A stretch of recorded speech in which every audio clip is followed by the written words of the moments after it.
सोयऱ्या राम राम. सोयऱ्या कालपासून तुमच्या सगळ्याच्या पोस्ट पाहिलो आपल्या फेसबुकला की बुवा आमचा आमका फलाना बिस्ताना मी या गावचा आहे आणि परवानगी देत नाही मग फोटो वगैरे वापरण्यासाठी.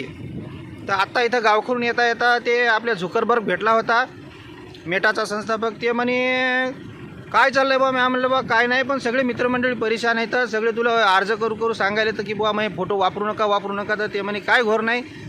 मी त्याच्याकडे आपल्या सगळ्याचे वहीवर पेनीनं नावं लिहून दिले, तर सगळ्याची नोंद घेतो म्हणे आणि सगळ्याला निवांत झोपा म्हणून सांगितलं आहे. काय राजीव, काहीतरी स्वतःच्या दिमागाचा वापर करायचा. आपण जेव्हा अकाउंट ओपन केलेले तेव्हा सगळ्या त्याच्या अटी शर्ती मान्य केलेल्या आहेत. तुम्ही त्याच्यावर पोस्ट करसाल आणि मग झुकरबर्ग ती वाचणार आणि मग तुमचा परवानगी विचारेल का तुमचे फोटो वगैरे वापरण्यासाठी. काय करावं, शिकलेले तसेच अडाणी तसेच, कोणाला काय बोलून फायदाच नाही. एवढा सोशल मीडिया वापरतो तरी आपण अशा या फेक मेसेजवर विश्वास ठेवावा का माणसानं. असं थोडं असतंय. आता चालता भेटला, आता पुन्हा कोणी तशा पोस्ट करू नका, समजलं का.